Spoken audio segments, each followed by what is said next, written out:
For far too long, the media has been stum on the B word.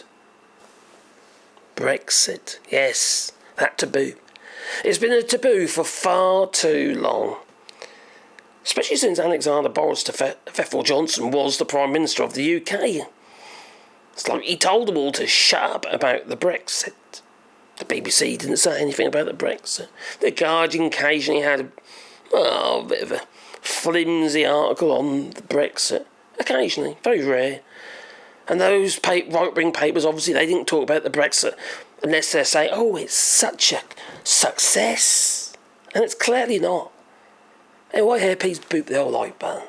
But you see, the Brexit has been seriously damaging for the United Kingdom's economy. But also, it's widened the divide, the political divide.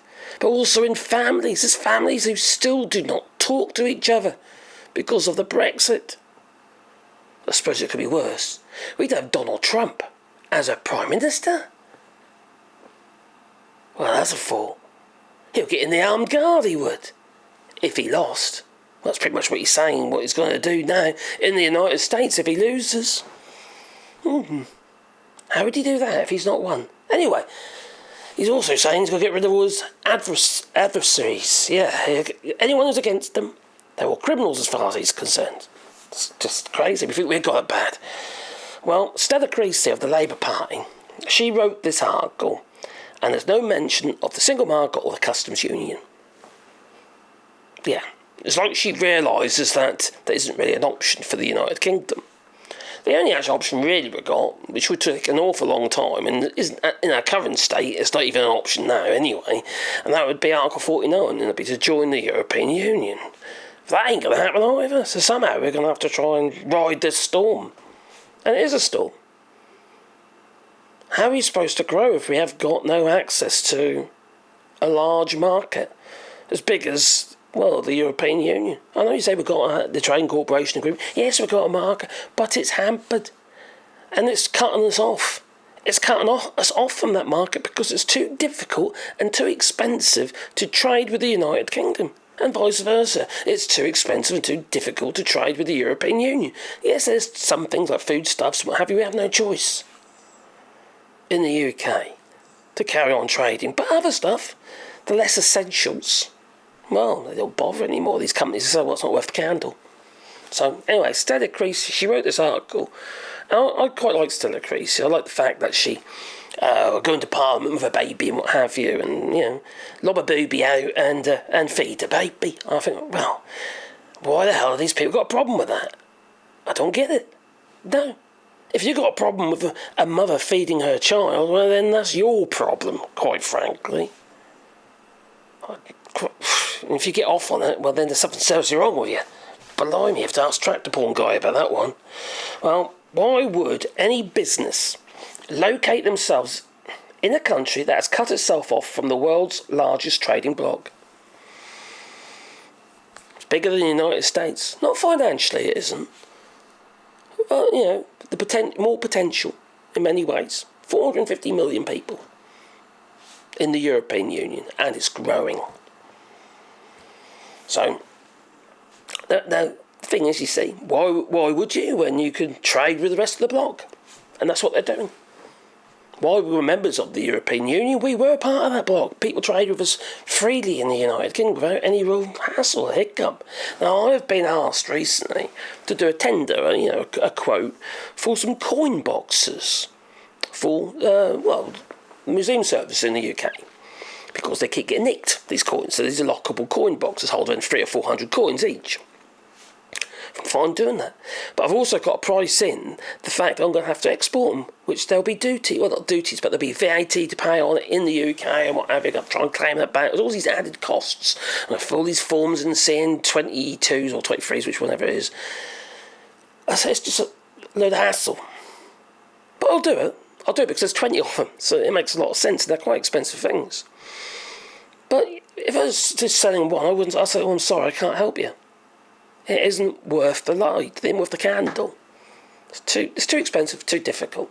And many businesses in here in the EU are saying exactly the same about the United Kingdom, and the UK is having to do the same with the EU. It's too expensive to trade. You price yourself out of the market. If you're more expensive than Joe Bloggs next door providing the same product, well then, who are they going to trade with? It's not going to be you, is it? That'd be stupid. So, now she says that is the question that investors, because we've got this investment summit, the one that Elon Musk wasn't invited to. And no doubt these investors are going to be asking themselves at the Britain's big investment summit this week, as the International Investment Summit begins, Brexit is the elephant standing across our trade flows. Yes, it's there, blocking our view, our ambition. It's this whopping great elephant called Brexit. Now, Brexit has not been a big bang of damage, but this slow drain of talent, for instance. Yeah, massive brain drain. In the day I left, you see. There's your proof. Anyway, there's massive brain drain of talent, skills, businesses just leaving the United Kingdom. Companies that still wish to trade with the EU decided to move in the EU or set up premises in the EU with a separate business, a separate VAT number and separate, well, be TVA if you're in France, for instance. Those taxes will be paid in that country, not in the UK, as a subsidiary. That's how it is, you see. Now you've got your Brexit. How does that feel? That the Brexit has cut you off, hasn't increased your market. Well, okay, you got these deals now with other trading groups. Well, have you also got the AUKUS as well regarding security and defence with countries on the other side of the world? It makes no sense whatsoever. But you know how it is. It's madness. So it's been this constant drain of money, talent, like I say, brain drain, the skills, businesses. And it is blatantly clear, it really is, that it's not the success that was promised. It certainly isn't. And she goes on to say that Aston University research shows that 27% drop in UK exports and 32% decline in imports from the EU since 2021. That's not an instant, benefit of Brexit like it was promised. The day we'd leave the European Union, they'd say, the likes of crikey, Jacob Rees-Mogg, etc. Just lies. And people believed it. That just tells me that they are the lack of thinking. And if you say, how are you supposed to know that? It was flippin' obvious. It's like driving a Ferrari with square wheels. You cut yourself off. It's not going to make it easier to trade. It's obviously going to make it harder to trade. But your closest trading partner. That's not rocket science. As James O'Brien would say, it's just counting. It's madness, if you ask me. Absolute madness. Cognitive dissonance, that tribalism, that Dunning-Kruger effect, where people were so hell-bent on their Brexit. I just want my Brexit, they'd say. Without thinking of the consequences. Another saying, James O'Brien would say, it's like getting the eggs out of a baked cake. It's been an absolute nightmare to negotiate new trade deals, soften our arrangement with the EU. But still, it doesn't go far enough. The EU has given us as much as they're willing to. You can't keep chipping at it. It doesn't work like that.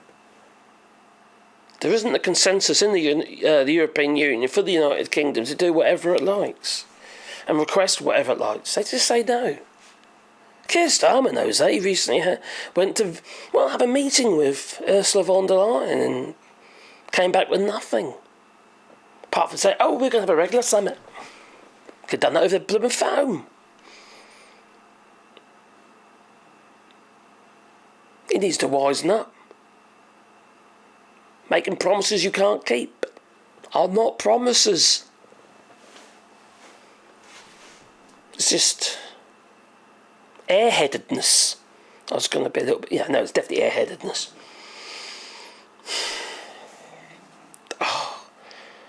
Or is he being... trying to hoodwink us into thinking that he can solve this problem, because he can't solve this problem with the way he's going about it. I'm going to get criticised for that, I know. I often do in the comments. Instead of looking at the problems, what about the solutions? There isn't any solutions at the moment. We're way off solutions. We've got to accept the pain. We made our bed, and now we've got to lie in it. And accept the bed bugs that go with it. You know? So on the ground, complaints are legion, and the Brexit border tax means that you can't import agricultural products without facing extortionate charges and delays, and that's on imports. And VAT rules for 27 different countries create paperwork headaches of epic proportions. She's not quite right here on the agricultural products because that's been delayed again. So I don't know when she was writing this. But yeah, Aston University research shows a 27% drop in UK exports, a 30% decline in imports from the EU since 2021, which translates to an annual loss of 183 billion. That's a lot of money. That's a lot of money from our GDP. Well, the tax take on that GDP, because don't forget, the GDP isn't the amount of money we have to spend. That's just the amount of money that the countries earn. Our tax take is the bit that's important. And when our tax take is low, you can have a lower GDP, but providing your tax take is higher, you could be doing better. Now, if companies are struggling because the costs are high, well, then clearly the tax take is going to be lower. You pay your tax on, your profits. On the net, after all your costs are allowed. The GDP is purely what's been, it's been put onto, as in gross, that's all that is. So, like I say, it's not looking particularly shiny, is it? It's not very rosy. And it is quite depressing to think like this, but it's just fact. To think that you could just turn your economy round in 100 days. That was never going to happen. People expecting the Labour Party to make everything brilliant and they've had 100 days and they've done nothing. They've done loads. You might not like it, but they've done a lot. Done something more than any Tory party, and quite quickly too. Well, they certainly stopped those riots, didn't they? Got criticised for that as well. There's always a criticism. And why is that? Right-wing media again. Owned by, as a majority, as one person, as in Murdoch. That needs to change. We need rules, we need laws to stop this. Owning media companies, not just one. Owning media companies from the middle to the right or even on the left, and news channels as well. You can manipulate create the agenda. You can change people's mindsets by constantly throwing stuff at them, which quite often isn't even true. People are simple. As a whole, they are. And these media companies know that, and governments know that. Except Keir Starmer. Well, the last government had to offer subsidies to the car and steel, like to Nissan, for instance, and steel sectors, Tata, to retain them. And then what happened? Tata left anyway. Our chemical and pharmaceutical companies understandably want to be next. What choice the chemical companies got? Because now they're not a part of the EU reach. They're having to get tested in both countries. Well, wouldn't you move to, say, for instance, a European Union country or a member state and do the tests in one country instead of two, because the UK, well, it accepts EU standards. Still, the CE mark, or also the chemical standards, the UK still accepts them, but not the other way round. If you want to export, you've got to get this stuff tested in the EU and the UK. Very costly. So even though the tests have been done before, they've got to be done again. We're no longer a member of the EU REACH, which is part of the European Union, which is the chemical, it's the world's largest chemical database. So the pharmaceutical companies and chemical companies want to leave. Higher education, another great British export. You could say it's an import, you kind of import the students. And they've been crying out for, some changes in the rules regarding foreign students. And now they can't fund themselves as they once did. I could see some of these universities going bankrupt over this. They get about 11,000 because it's gone up regarding the student fees and what have you, admin fees, administration fees. Anyway, to go to college or university, and it's been up to about 11,000. But if you're a foreign student, you pay double that.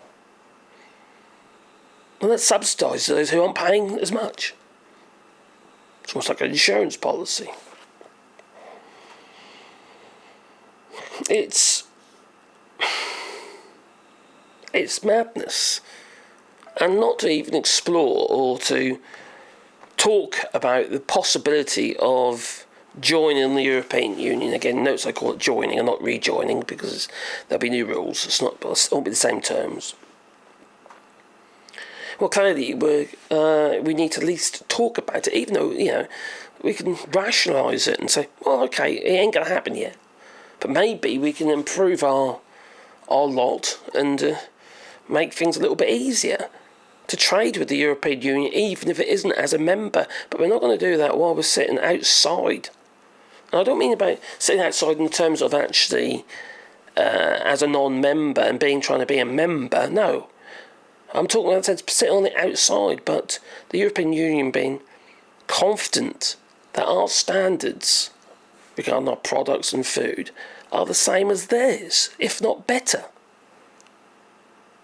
Isn't that something to strive for anyway? Sounds like a no-brainer to me. Why do we want to have food from countries whose standards are not as high as what ours once were? Why do we want that? Doesn't make any sense. That people want to eat rubbish and be poisoned by toxic chemicals. Doesn't make any sense at all. Now, as she's saying here, we spent years walking out, which we did, and it would take years to crawl back. What a way to say it.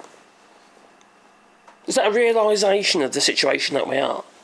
Basically, we'll be begging, because we're going to be in such a shit place, and we're getting quite close to that now. We'll be desperate to get back in the European Union. And it could speed things up, obviously. But how the hell are we going to get, obviously the national debt and various... I know someone criticised me on that one. Oh, it's not about that. It's what is the rules of actual membership.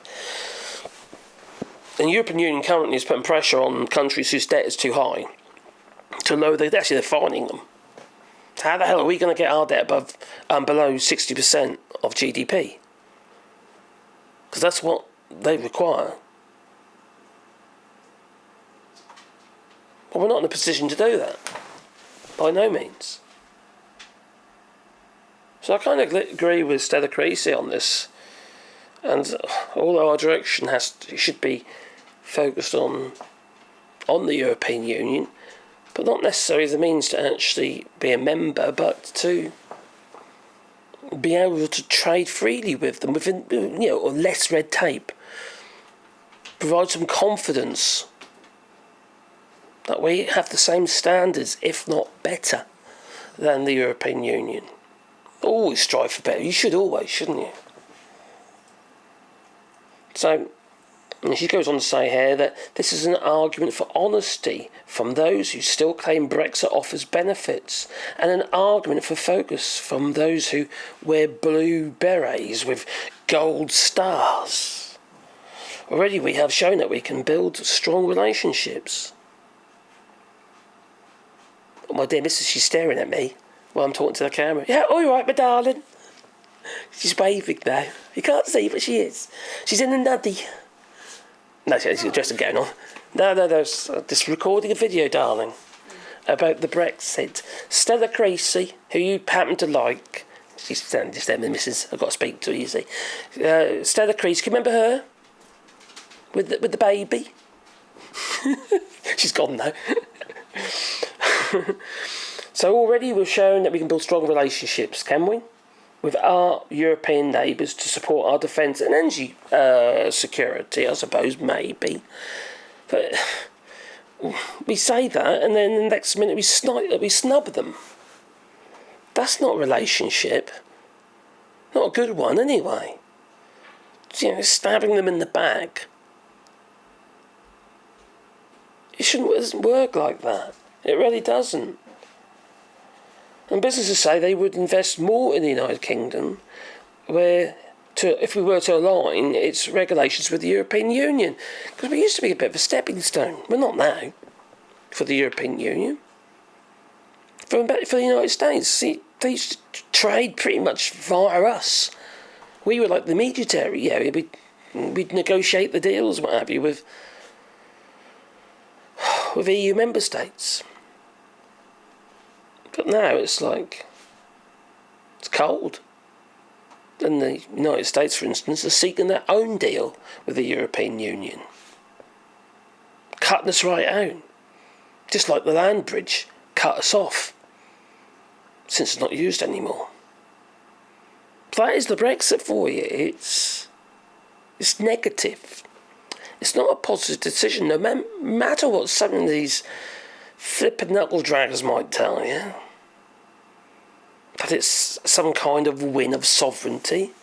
We have not won our sovereignty back. In fact, we've lost more of it. Every trade deal that we've negotiated, we've handed over sovereignty.